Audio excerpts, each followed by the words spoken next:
नमस्कार दोस्तों, स्वागत है आप सभी का आपके अपने YouTube चैनल जी के लुना स्टडी पर। BSTC 2023 के लिए हम रीजनिंग का पार्ट करने वाले हैं। बहुत महत्वपूर्ण प्रश्न होंगे रीजनिंग के। BSTC 2023 के लिए महत्वपूर्ण होने वाले हैं। एक नंबर प्रश्न है हमारा कि 6 अगस्त 2023 को कौन सा वार था, यानी 6 अगस्त 2023 को कौन सा वार है, ये हमें निकालना है। तो 6 अगस्त 2023 को वार निकालने के लिए हमें करना क्या पड़ता है, वार निकालने के लिए कुछ महीने के कोड और कुछ जो वार है उनके कोड याद रखने पड़ते हैं।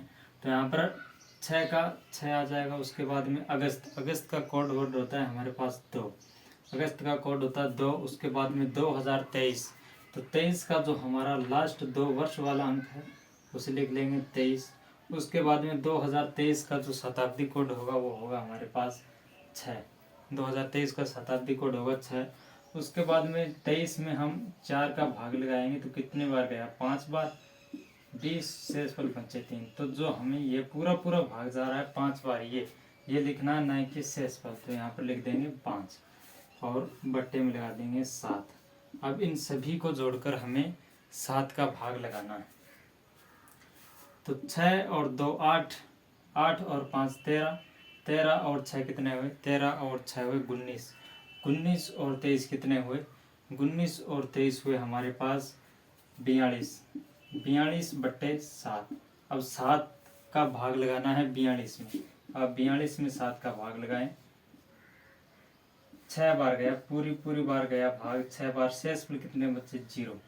0 शेषफल जब भी बचता है तो उस दिन कौन सा वार होगा, 0 शेषफल जिस दिन बचता है उस दिन रविवार होगा, रविवार।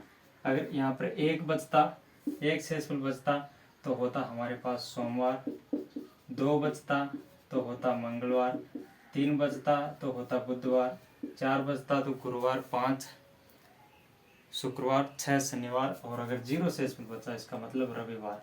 तो 6 अगस्त 2023 को कौन सा वार होगा, रविवार होगा। ये कोड जैसे अगस्त है, इसका कोड 2 कैसे हुआ और ये वार है वो कैसे निकालते हैं, इसका एक अलग से वीडियो है हमारे YouTube चैनल पर, वहाँ से आप देख सकते हैं प्लेलिस्ट में जाकर। अगला प्रश्न है 2 नंबर प्रश्न कि असंगत बताइए। हमें 4 जो ऑप्शन दिए गए हैं इनमें से असंगत कौन सा है वो हमें बताना है। तो जैसे त्रिभुज, शंकु, आयत और वर्ग, इनमें असंगत है वो कौन सा है। तो त्रिभुज, आयत और वर्ग ये सभी 2D आकृति है, यानी कि द्विविमीय, ये सभी द्विविमीय आकृति है। जबकि जो शंकु है हमारा वो है 3D आकृति, यानी कि ये त्रिविमीय आकृति है। शंकु एक त्रिविमीय 3D आकृति है, जबकि जो हमारी त्रिभुज, आयत, वर्ग ये सभी 2D आकृति यानी कि द्विविमीय है। तो जो हमारा शंकु वाला ऑप्शन है एकदम सही हो जाएगा, ये इनमें से अलग है, इन 4 ऑप्शन में से। और अगला प्रश्न है 3 नंबर प्रश्न। 3 नंबर प्रश्न में हमें दिया ये गया, एक सर्कल दिया गया, उसके अंदर 4 पार्ट है। यहाँ पर 9, 17, 33 और यहाँ पर प्रश्नवाचक चिन्ह। प्रश्नवाचक चिन्ह के स्थान पर हमें बताना है कि क्या आएगा।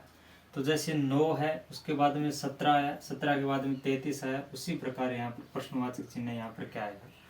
तो 9 को अपन 2 से गुणा करें, 9 × 2, तो हमारे पास आएगा 18, और उसमें फिर 1 घटा दे तो कितना आएगा, 17 आएगा। तो यहाँ पर 17 आ गया। अब जो 17 है उसको 2 से गुणा करेंगे तो कितना आएगा, 34, और फिर 1 घटा देंगे तो कितना आ गया हमारे पास यहाँ पर 33 आ गया। अब जो ये 33 है, 33 को 2 से गुणा करेंगे तो हमारे पास आएगा 66, और उसमें से 1 घटा देंगे तो कितना आएगा 65। यानी कि जो हमारा प्रश्नवाचक चिन्ह है इसके स्थान पर हो जाएगा हमारा 65 उत्तर है वो हमारा इस जो प्रश्न है इसका आ जाएगा। तो यहाँ पर प्रश्नवाचक चिन्ह के स्थान पर क्या आएगा, यहाँ पर आएगा 65। अगला प्रश्न है 4 नंबर प्रश्न।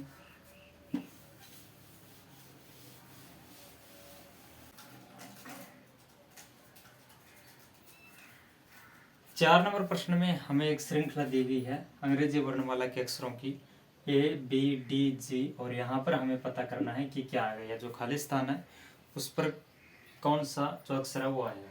तो सबसे पहले A, उसके बाद में B, यानी कि कितने का अंतर है, 0 का अंतर है। अंग्रेजी वर्णमाला के अक्षर में हम चलेंगे ABCD इस तरह से। तो A और B में कितने का अंतर है, 0 का, यानी कि बीच में कोई भी अक्षर है वो नहीं छूटा है। और उसके बाद में जैसे B और D है, B और D में कितने का अंतर, बीच में एक C आ गया तो 1 का अंतर, यानी कि एक C है वो बच गया।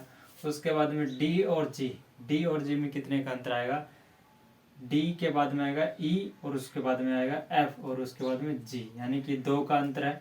उसके बाद में जी से यहाँ तक लेकर कितना आएगा, पहले 0 का अंतर, फिर 1 का अंतर, फिर 2 का, अब कितने का आएगा, अब 3 का आएगा। यानी कि जी के बाद में कौन आता है, एच आता है, उसके बाद में कौन आता है, आई, और उसके बाद में जे, यानी कि 3 का अंतर, 3 को छोड़ दिया।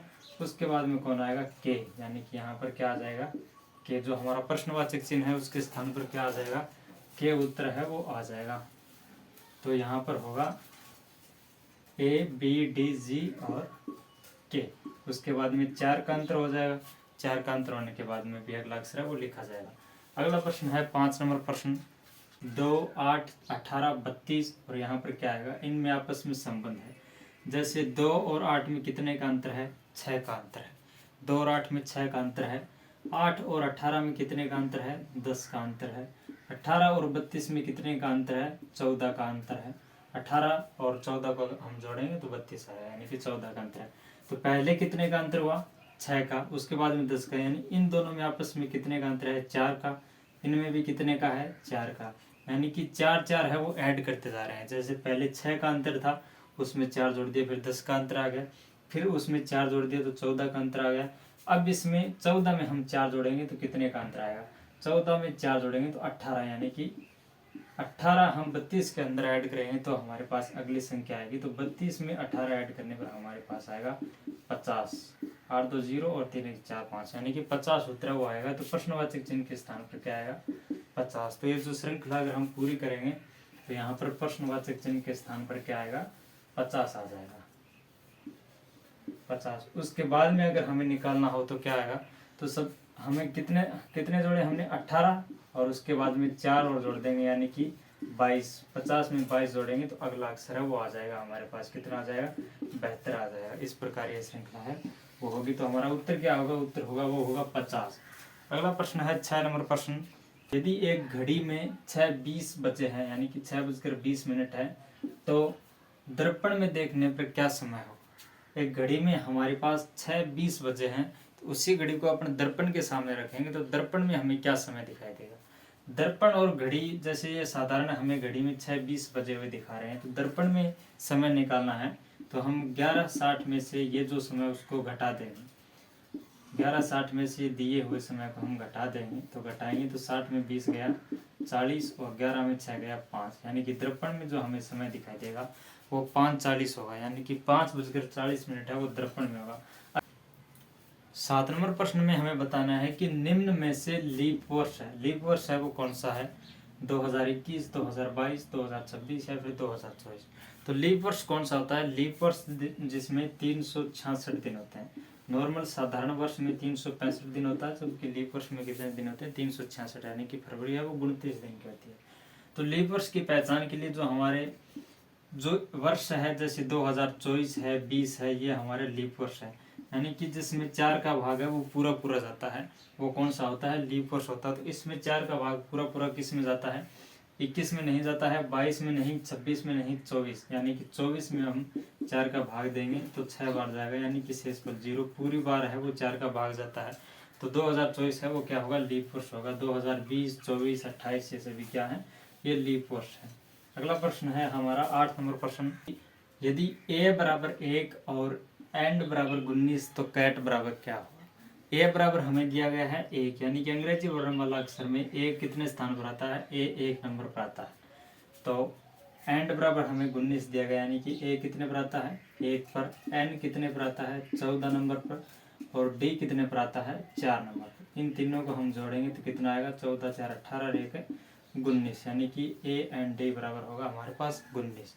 तो कैट का हमें निकालना है तो c कितने पर आता है, 3 पर आता है, a कितने पर आता है, 1 पर, और t का नंबर होगा वो होगा 20, यानी कि अंग्रेजी वर्णमाला के अंदर t है वो 20 नंबर पर आता है। तो इन तीनों को हम जोड़ेंगे तो हमारे पास 3 और 1 4, 4 और 20, यानी कि 24। तो प्रश्नवाचक चिन्ह के स्थान पर हमारे पास क्या आएगा, 24। तो इस श्रृंखला में कैट का मान क्या होगा, 24 होगा, कैट का मान 24।